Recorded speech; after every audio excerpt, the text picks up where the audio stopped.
Open or close? Open. Scene. Do you have any like calming rituals before you go on air, or you just go? Counting. Really? Counting. Just count 1, 2, and you do it slow or whatever. I don't want to give too much away. Don't want to give too much about counting away, y'all, just in case you don't know how to count. Trade secrets. These are trade secrets here, okay? You don't want any just person doing this or whatever. All right, believe it or not, the legislature is still going on. You know, people are still powering through all of these different bills. One thing I found very interesting, News Channel 5's Chris Davis, okay?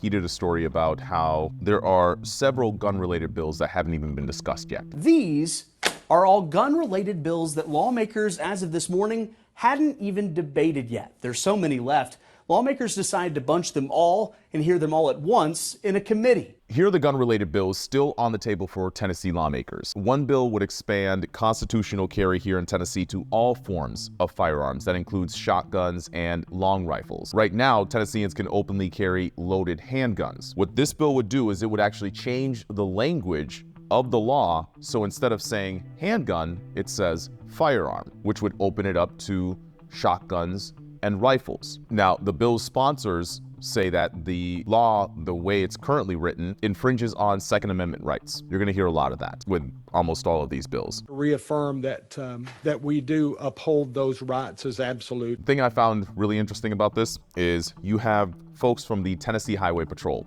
saying that, quote, our biggest concern is the sort of panic it would create in public. I think back to a story. You remember when during the special session, we had people outside the Capitol carrying rifles? Mm-hmm. You know, those folks that showed up. I interviewed one of them. We got 400 million guns in this country. You can't keep them out of the wrong hands, but what you can do is prosecute the actual criminals. I asked the guy, is that loaded? And he said, I don't feel comfortable telling you. Now, legally, he couldn't openly carry a loaded rifle. So what I was asking him was, are you breaking the law, essentially? But it's also for my own safety. I wanted to know if the guy who's in front of me is openly carrying a loaded assault-style rifle, because that presents a whole other mess of issues, especially because we are right there next to the Capitol. People like the guy that I was talking to, he wanted to make sure that we protected children after what happened at the Covenant School shooting. But he said that there is a way of going about it that does not infringe on his Second Amendment rights. Because even if you were to try to find a way to limit his access to firearms, there's no way of doing that realistically. You take away somebody's guns, you probably won't get them all. A lot of people have a lot of guns. If you come to my house, take away my guns, I guarantee you won't get them all. I've got guns all over the place. So you're not going to get them all. It's not going to work. Just hearing that made me think, one, scary thought. Okay. Two, how many other people are out there like him? Probably quite a few. So what do these laws hope to accomplish? And are they realistic if we are talking about limiting people's access to firearms? You've met people when you're on stories that have firearms, like the rifle story that you're talking about. Yep. How often do you see someone that is openly carrying a handgun? Outside of stories, outside of things that you've covered for news. Happens pretty frequently out here. The last 3 places I've lived, Tennessee, Texas, Florida. I would argue I'm seeing it more here than when I was in Texas or when I was in Florida. In my 4 years here in Nashville, I've seen the laws change, and you can go to a restaurant out here and you'll see people with a handgun. Or for example, walking down Broadway, one of the busiest streets in the state of Tennessee. People are constantly walking up and down the road, openly carrying some sort of handgun. Now, what I find interesting is that those same people aren't able to make it into a bar with the handgun, you know, because usually you're checked. So why are they walking up and down the street armed? Not quite sure. The other thing about this bill is that it would actually lower the age for which you can get a concealed handgun permit from 21 to 18. It may be 3 years. That's a pretty big gap. Counterpoint. Sure. Grew up in the country. Mm-hmm. I definitely used a gun by the time I was 18.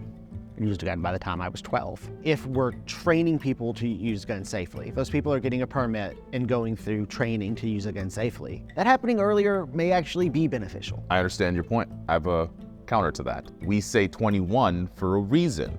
We talk about the development of the brain. We talk about how your decision making is much different at 21 and older than it is at 18. And so why are there a lot of other things that are held to that standard, but carrying a perhaps deadly firearm is not? How many stories do we do about kids being attacked on college campuses? Quite a bit. That's that difference between 18 and 21 you're talking about. Again, this is the argument, that they would be able to protect themselves against an attacker legally that they cannot do now. But this bill that later became law set the age at 21 to begin with. There was a reason for that. For it to now change to 18, I think we need to have some sort of justification out there that's solid enough for this to make sense. The bill is headed to the Senate Finance, Ways and Means Committee, so it will be heard by committees before it goes to another vote. Republican law, what? No? Can I interrupt for breaking news? Okay. The Senate has voted 26-5 to allow teachers to be armed. Okay. A companion bill currently sits in the House, so the House will need to vote on it before it would go to the governor's desk. But it is the first major step in some form of post-covenant gun reform. Let's talk, shall we? So you have Republican lawmakers saying that we feel better about having teachers armed in the event of an emergency. We have the covenant parents themselves saying, I would feel better with you limiting access to firearms for certain people who should not have them. How did we get so far off track? I mean, that's the question, right? Like, we're reacting to this real time. Lieutenant Governor Randy McNally ordered the public galleries inside the Senate chambers to be nearly cleared after a commotion that started here. That's all I'll say. Did you threaten me? Did you say I'm next? Yeah, you did. The commotion soon spilled outside. It is unfair to clear a room of everybody because you're unhappy with their belief system. Well, it was unruly, and we needed to have order. There were several people who were lined up to speak against the bill, and they couldn't be heard. I'm talking about all of these bills that got passed, and many of them that were ignored. The ones that were ignored were supported, heavily supported by the covenant school parents. The ones that got passed were not. And we say that we want to prioritize safety for children and their families after a tragedy where 6 people lost their lives. When we say we want to do that, and then we end up passing something that the parents themselves said we do not want, who are we representing? I would like to hear the argument. I'd like to hear the arguments for why we need more firearms in the classrooms. Because I think what they're saying is that they're going to try and train some of these teachers. You can be trained, but to take a life of someone, these guys, they're not in the military. They're not law enforcement. Many of them aren't even close. I'm a parent as well as an educator, and this may make me rethink my career, but my child still has to go to school. I don't know what to do with that. I don't know that I can raise my child in Tennessee, much less teach here. The mere notion that we need to put more firearms in our school buildings and in our classrooms is absurd. That is not the way we better protect our children. There's a reason we have SRO officers at some of these schools, is that they can respond when need be. Does that mean those folks go away? No? Okay, so essentially we are adding more guns into schools. And the argument made is that teachers with guns could either stop a shooting before it began, or as a quote-unquote worst-case scenario, end a shooting sooner. I think back to the special session. It was very clear no one really wanted to pass gun reform. Yeah. And for that faction, this feels more guns instead of fewer guns. So this initially started with us talking about the gun-free zones, all right, and how Republican lawmakers are trying to pass a law here in Tennessee that would eliminate gun-free zones. Gun-free zones are the most dangerous place in the state and in the country. Think about that for a second. Think about all the places that you know of that are gun-free zones and why they're gun-free zones. This bill would make it so that people can still carry firearms into those facilities. Letting enhanced carry permit holders bring guns into gun-free zones also drew ire from law enforcement. This would allow people to carry into driver's license centers, into THP headquarters, into DCS facilities, into facilities operated by the Department of Correction. Still, it passed. You can carry it into, say, like a restaurant or something, and that business owner can say, actually, we don't feel comfortable with you having a firearm here. And they can call the cops, have you removed from the building. Well, now when the cops show up, they can arrest you for criminal trespassing if you don't want to leave. But what they can't do is say, we need you to remove your firearm. So that bill is now moving forward into committees as well. One of those gun-free zones is you cannot have a gun anywhere that alcohol is served openly. This would allow establishments to allow people who plan to consume alcohol to have guns. Openly. And again, doesn't necessarily mean that everyone that has a gun and goes and has a drink, but that also means that people that have too many drinks would have access to the firearm potentially. If the establishment chose to allow it. Now, here are the gun-related bills that Democrats tried to pass through the Tennessee legislature that never even made it to debate. Because no one on the committee signaled that they wanted to know more about them. One of the bills from Representative Bo Mitchell was meant to ban all assault-type weapons in Tennessee. Uphill battle with that one, okay? I mean, it didn't even get a motion to be heard in the committees. You're gonna hear a lot of that here. Representative Mitchell, do I have a motion? Do I have a motion going twice? Third and final call for a motion. Bill fails.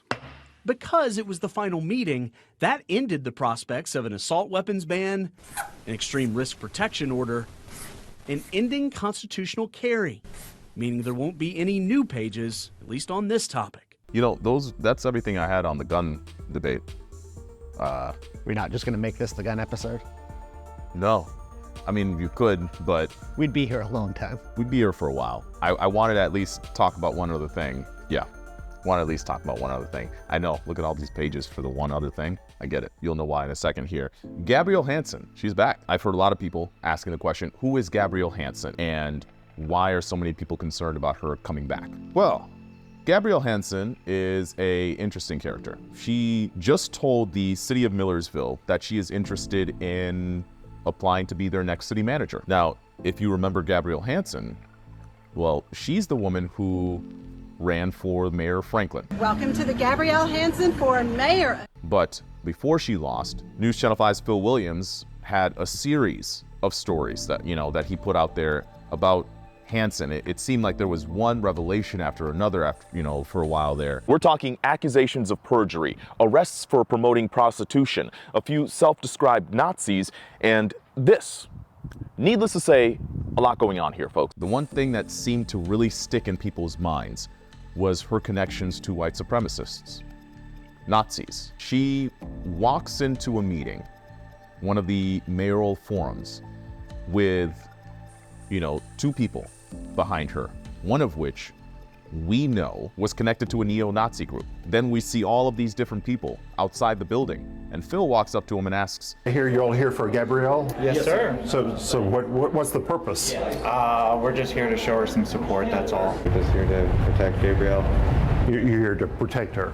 Yes. Hanson said that she didn't hire the group or ask them to act as security, but she has shared some of their posts in the past and hasn't really condemned their support. And that became a lasting image for a lot of people. People in Franklin said, whether I agree with her policies or not, I don't want neo-Nazis showing up to our meetings. The people of Millersville, I've done a few stories. What am I saying, a few? I've done many, many stories. Right before I got there, the city was still dealing with a lawsuit that was filed against the police chief and the city by a former officer that said the police chief put a KKK flyer in his locker. So that officer sued the city. I walked into that being the context of what is Millersville. There was a lot to unpack with how everything, ended in Franklin with Gabrielle. So we thought that was going to be the last that we see of her for a while. But now she sees an opening in Millersville because the city manager's position is open. I'm getting emails, I'm getting calls, I'm getting messages, DMs, and everything with people saying, what's going on. She sent a letter to the city of Millersville saying that with her experience as an elected official and as a realtor, she is the best choice for helping to develop Millersville into what it could be. You know, this city is 15 minutes away from Nashville. It has the potential of growing the same way Nashville is growing, with people moving there because Nashville is just bursting at the seams. And the city manager position, they have almost all the power. You are hiring, you are firing, you are setting agendas, you are making decisions for the entire city. That's a lot of power. You can fire a police chief who moved to your city just to be your police chief after just over a month. Yes. For example. And the explanation that you give is we're going in a different direction. The commissioners, there's no real deadline for them to choose who they want, you know, to be their next city manager. Right now, they've got at least 4 applicants for the position, Gabrielle being one of them. Yeah, I want to address Phil's story really quick, because as soon as everything happened with Gabrielle applying for the Millersville position, my world and Phil's world collided. Phil is looking back at some of what Gabrielle has been saying on some of these podcasts. They're not even dancing around what they're trying to say anymore. They're flat out saying that Hanson's new claim, she was onto a money laundering and child trafficking network involving some powerful individuals. And it was like, stop short of killing this girl. We have to shut her up and destroy her. And that, according to Gabrielle Hanson, is apparently where I come in. When it came to me, Channel 5 was paid a large sum of money by 2 different groups, a high-ranking elected official from Williamson County and a group called Southern Poverty Law Center, which this could cost. Oh, no, it's just not true. The main organization is also funneling children. It is a multi-billion-dollar industry, and we are really a ground zero in the United States for that trafficking. I'm just going to read the first line of Phil's story here. Gabrielle Hanson claims she became the focus of a News Channel 5 investigation because it was easier than having her killed. Phil doesn't pull any punches either. He doesn't. Where it gets interesting, not that it already isn't, is that she's getting a lot of these conspiracies from another person who is actually now the assistant police chief out of Millersville. Not one for violence, and I am not condoning violence, but at the same time, there's no reason why we can't have, 1,000 people show up at one of the local courthouses where something is happening. Hanson points to this video with conspiracy theorist Sean Taylor as evidence. So she's spreading conspiracy theories from a person who could end up being her employee if she gets the job as city manager out in Millersville. See, it always comes back full circle there. I'll leave it at that. We've talked about quite a bit. We have. Yeah. Bring it back to guns for just a moment. Sure. The head of the Tennessee Firearms Association posted on Facebook today that the state of Tennessee should not have school vouchers for private schools. Oh. So not his lane, but the question is will this post sway some lawmakers? Oh boy, this is why people want to see Tennessee politics. I keep telling people, like, if you want daytime drama, this is the show. They're the same people who said that you don't want to mess with any sort of gun reform. I did that story. This sounds like a threat. The letter was sent to GOP members. Pretty much it says that if you decide to pass some sort of red flag law, whatever it might look like, we will remember this. It says, feel free to Google the Door Brothers to see how aggressively we prosecute backstabbing Republicans in the court of public opinion at election time, especially primaries. They're diving into a lane that, ooh, that's going to be interesting. He says the solution is not to take taxpayer dollars and allow parents to take their children to private schools. Doing that is an abdication of the legislature's duty and stewardship. Doing that opens the door to allow taxpayer funds to be used, for example, by Islamic extremists or Chinese interests to fund private schools that they set up and operate. This makes more sense now. This makes more sense now where we're going here. All of these lawmakers that got some sort of campaign donation from the Tennessee Firearms Association, they're probably wondering what they're going to do now. Frankly, you caught me off guard here. I had no idea what you were going to say. Gotta love Tennessee politics, man. It's really, there's never a dull moment. As always, I want to know what you think. Clearly, gears are turning over here. I'm thinking about what we're going to say next week, but I want to know what you think. Feel free to like, comment, subscribe, and just let us know how we're doing. Let us know what you think. Let us know what else we should be talking about. We'll do this again next time. All right.